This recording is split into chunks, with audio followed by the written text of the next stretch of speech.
안녕하세요. 잘 그린 CTV 이상호 목사입니다. 욥기 묵상, 오늘은 제5장입니다. 4장에 이어 5장에서도 대만 사람 엘리바스의 변론이 이어지고 있습니다.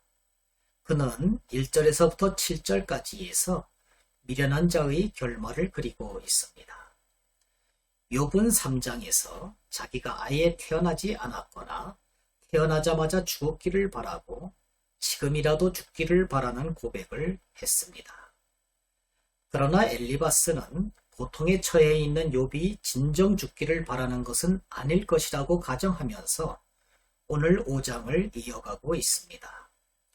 사실 고통받는 자가 죽고 싶다고 하는 것은 오히려 빨리 낫고 싶다는 소망을 표현하는 경우가 대부분이기 때문입니다. 오늘 본문 욥기 5장은 세 단원으로 나누어 볼 수가 있는데 그 첫째 단락 1절에서부터 7절까지는 어리석은 자의 결말에 대해서 이야기하고 있습니다. 그러면 첫 번째 단락 어리석은 자의 결말 1절에서부터 7절까지 한번 들어보시도록 하겠습니다. 너는 부르짖어 보라. 내게 응답할 자가 있겠느냐? 거룩한 자 중에 내가 누구에게로 향하겠느냐? 분노가 미련한 자를 죽이고 시기가 어리석은 자를 멸하느니라.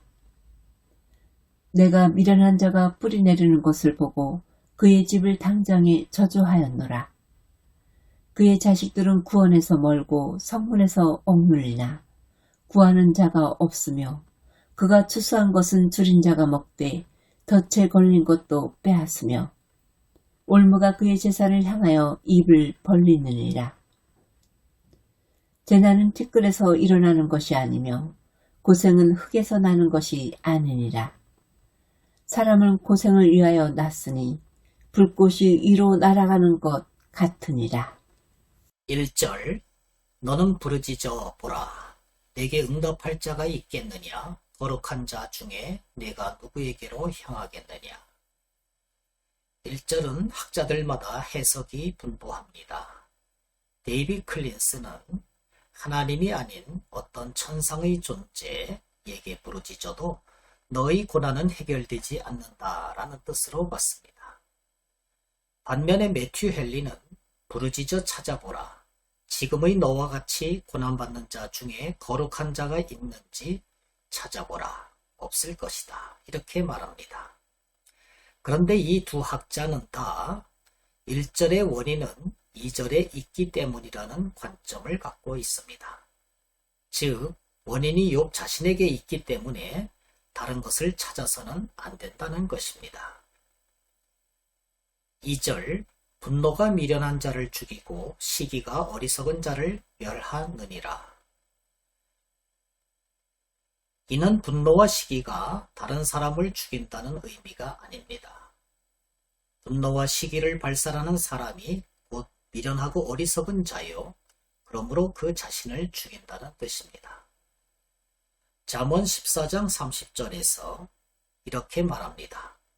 평온한 마음은 육신의 생명이나 시기는 뼈를 썩게 하느니라.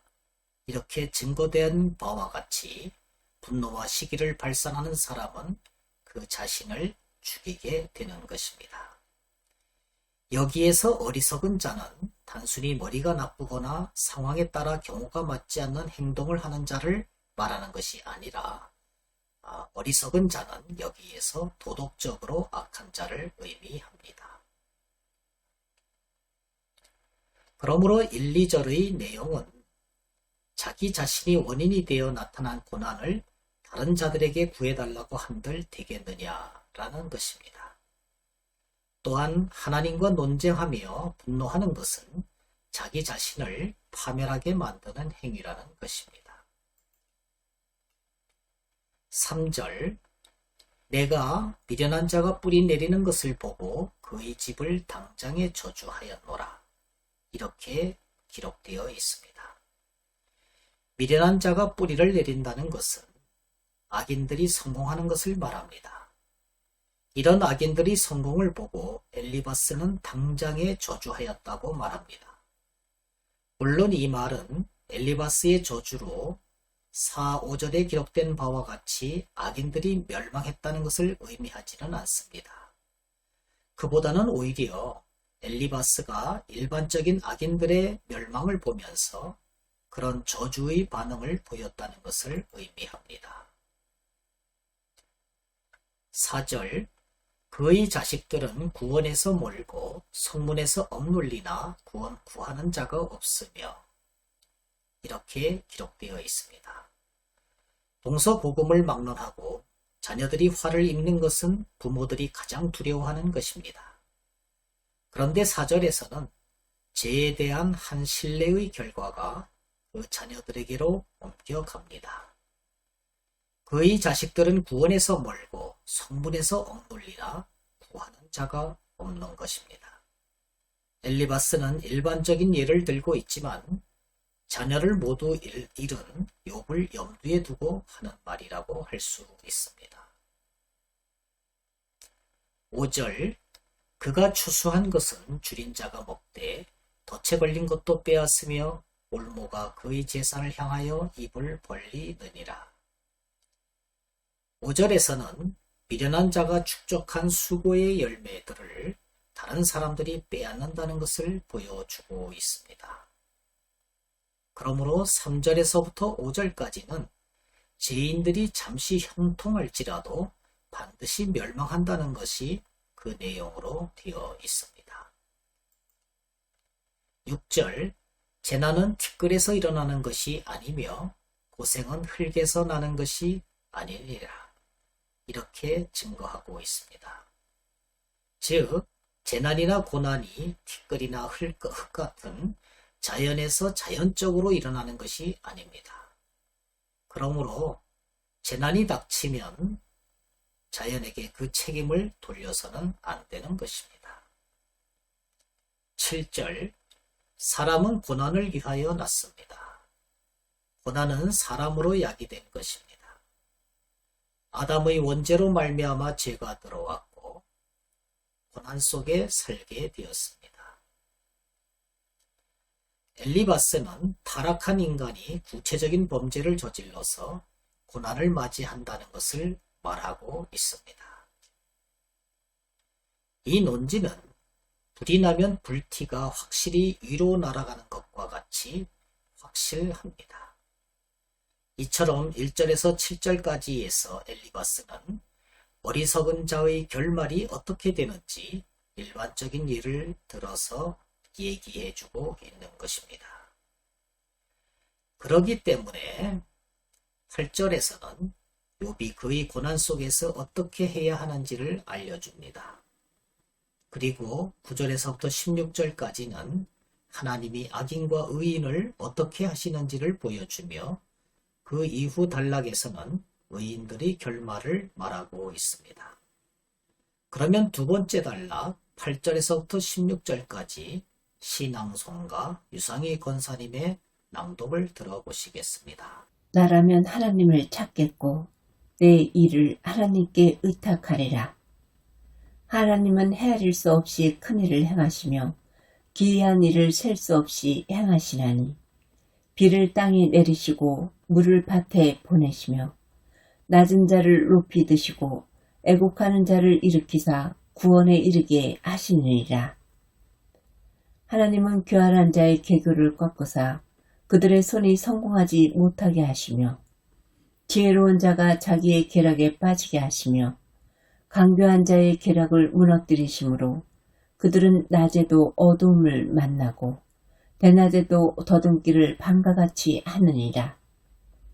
하나님은 가난한 자를 강한 자의 칼과 그 입에서 또한 그들의 손에서 구출하여 주시나니 그러므로 가난한 자가 희망이 있고 악행이 스스로 입을 다무느니라. 그러면 한 절씩 묵상해 보도록 하겠습니다. 8절 나라면 하나님을 찾겠고 내 일을 하나님께 의탁하리라. 이것은 엘리바스가 만약에 내가 너와 같은 고난을 당하고 있다면 나는 하나님께 의탁하겠다라는 말입니다. 즉 고난을 당하는 사람은 기도해야 된다고 말을 합니다. 9절 하나님은 헤아릴 수 없이 큰 일을 행하시며 기이한 일을 셀 수 없이 행하시나니 즉 하나님은 큰 일, 기이한 일을 헤아릴 수 없이 행하시는 분이라는 것입니다. 8절에서 하나님께 의탁하라고 하면서 왜 하나님께 의탁해야만 하느냐 하면은 하나님은 큰일, 기이한 일을 헤아릴 수 없이 많이 행하시는 능력 있는 분이라는 것을 얘기하고 있습니다. 10절 이하에서도 계속해서 그것을 말씀하고 있습니다. 10절 비를 땅에 내리시고 물을 밭에 보내시며 하나님은 비를 다스리시는 분입니다. 비는 땅에 내려 물이 되어 밭에 보내집니다. 즉 비는 변화시키는 힘이 있습니다. 메마른 대지를 변화시켜서 초원으로 만드는 것입니다. 이와 같이 사람도 은혜의 단비를 맞으면 심령이 변화를 받습니다. 11절 낮은 자를 높이 드시고 애곡하는 자를 일으키사 구원에 이르게 하시느니라. 억눌린 자들과 마음이 애통하는 자들을 하나님께서는 높이시고 위로하시는 분이기 때문에 하나님께 의탁하라는 것입니다. 이렇게 하나님께서는 억눌린 자들과 마음이 애통하는 자들을 높이시고 위로하시기 때문에 그래서 절망했던 그들이 소망을 가질 수가 있습니다. 12절에서부터 14절 하나님은 교활한 자의 계교를 꺾으사 그들의 손이 성공하지 못하게 하시며 지혜로운 자가 자기의 계략에 빠지게 하시며 간교한 자의 계략을 무너뜨리심으로 그들은 낮에도 어두움을 만나고 대낮에도 더듬기를 밤과 같이 하느니라. 하나님은 또한 어떤 분이십니까? 하나님은 꼭 성공할 것 같았던 교활한 자의 계교를 무너뜨리시고 지혜로운 자는 자기 꾀에 빠지도록 만드실 수 있는 분입니다. 뿐만 아니라 쉽게 갈 수 있던 대낮 같은 날에도 어두움을 만나서 갈 수 없게 만드실 수 있는 분입니다. 아니, 지혜롭다고 자만함으로 어두움 속에 뛰어들게 만드실 수도 있는 분이 바로 하나님이시기 때문에 하나님을 의탁하여 기도하라는 말씀입니다. 15절 16절 하나님은 가난한 자를 강한 자의 칼과 그 입에서 또한 그들의 손에서 구출하여 주시나니 그러므로 가난한 자가 희망이 있고 악행이 스스로 입을 다무느니라. 반면에 하나님은 가난한 자들을 압제하는 강한 자들에게서 구원하여 주심으로 그들에게 희망이 있다는 말씀입니다. 이제 마지막 단락 17절에서부터 27절까지는 의인의 결말에 대해서 말씀하고 있습니다. 17절에서부터 27절까지 신앙성과 유성희 권사님의 낭독을 들어보시겠습니다. 볼지어다. 하나님께 징계받는 자에게는 복이 있나니 그런즉 너는 전능자의 징계를 업신여기지 말지니라. 하나님은 아프게 하시다가 싸매시며 상하게 하시다가 그의 손으로 고치시나니 6가지 환난에서 너를 구원하시며 7가지 환난이라도 그 재앙이 내게 미치지 않게 하시며 기근 때의 죽음에서 전쟁 때의 칼의 위협에서 너를 구원하실 터인즉 네가 혀의 채찍을 피하여 숨을 수가 있고 멸망이 올 때에도 두려워하지 아니할 것이라. 너는 멸망과 기근을 비웃으며 들짐승들을 두려워하지 말라. 들에 있는 돌이 너와 언약을 맺겠고 들짐승이 너와 화목하게 할 것이니라. 내가 내 장막의 편안함을 알고 내 우리를 살펴도 잃을 것이 없을 것이며 내 자손이 많아지며 내 후손이 땅의 풀과 같이 될 줄을 내가 알 것이라. 내가 장수하다가 무덤에 이르리니 마치 곡식단을 제때에 들어올림 같으니라. 볼지어다. 우리가 연구한 바가 이와 같으니 너는 들어보라. 그러면 네가 알리라. 그러면 한 절씩 묵상해 보도록 하겠습니다. 17절 볼지어다 하나님께 징계받는 자에게는 복이 있나니 그런즉 너는 전능자의 징계를 업신여기지 말지니라.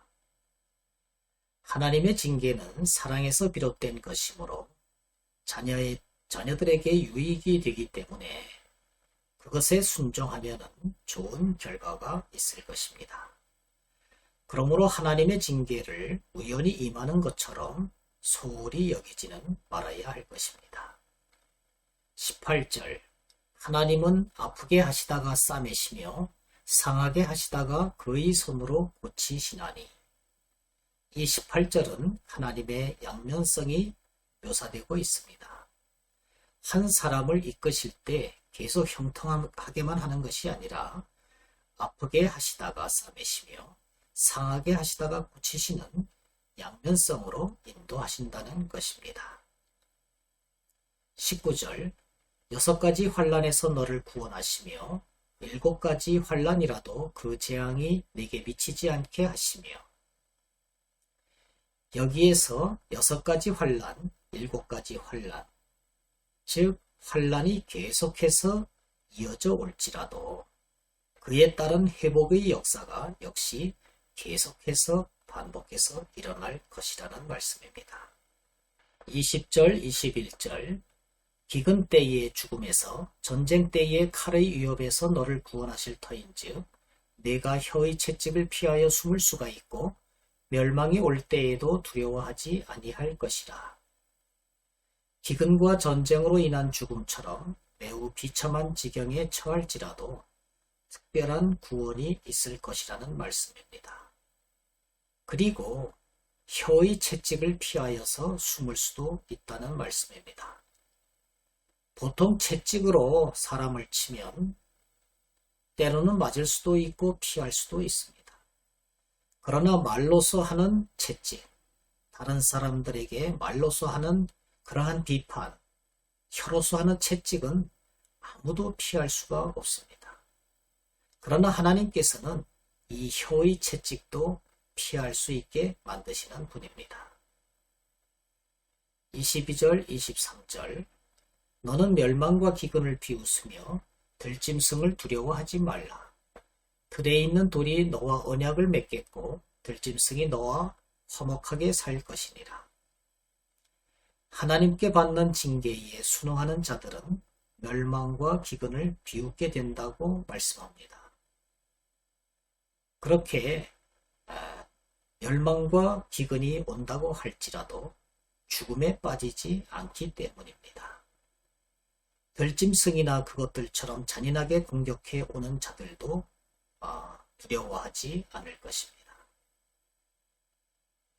왜냐하면 하나님과 화평한 사람들은 다른 피조물과도 화평할 수 있기 때문에 그렇습니다. 24절 내가 내 장막의 평안함을 알고 내 우리를 살펴도 잃은 것이 없을 것이며. 장막, 곧 거주지에서 평안을 누릴 것이며 소유를 살펴도 안전할 것이라는 말씀입니다. 다시 말해서 너의 가정은 평안할 것이다. 그리고 그 집안일을 살펴도 잃은 것이나 잘못된 것이 없을 것이다. 이런 말씀입니다.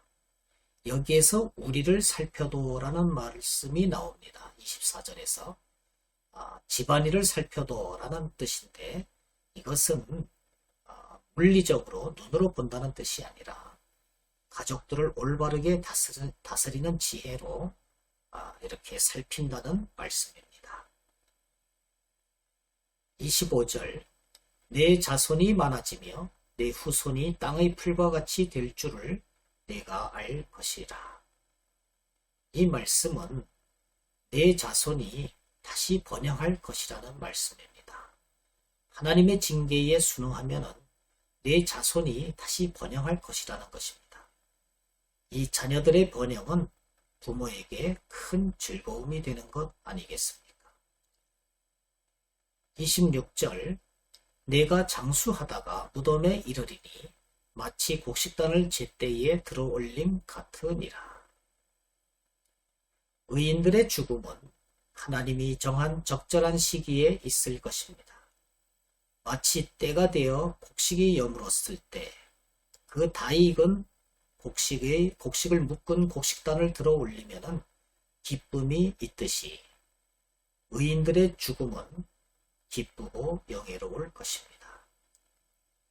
27절 볼지어다 우리가 연구한 바가 이와 같으니 너는 들어보라. 그러면 네가 알리라. 엘리바스는 자신이 연구해서 말한 바를 믿으라고 말합니다. 이처럼 5장 전체는 단원을 3개로 나누어서 어리석은 자의 결말, 하나님의 악인과 의인을 대하시는 방법, 또 의인의 결말, 이렇게 3단원으로 나누어져 있는데 이 전체의 내용은 고난은 구체적 범죄의 결과이므로 징계에 순응하고 하나님께 의탁하면 평안과 안식이 있을 것이다 라고 엘리바스가 말하는 것입니다. 꼭 고난은 구체적 범죄의 결과이다. 이것이 진리는 아니지만은 지금 엘리바스가 5장 전체를 얘기하고 있기 때문에 거기에서 엘리바스가 하는 말이 고난은 구체적 범죄의 결과다라는 것을 전제로 깔고 그렇기 때문에 징계에 순응하고 하나님께 의탁하라 이렇게 말을 하고 있는 것입니다. 감사합니다. 안녕히 계십시오.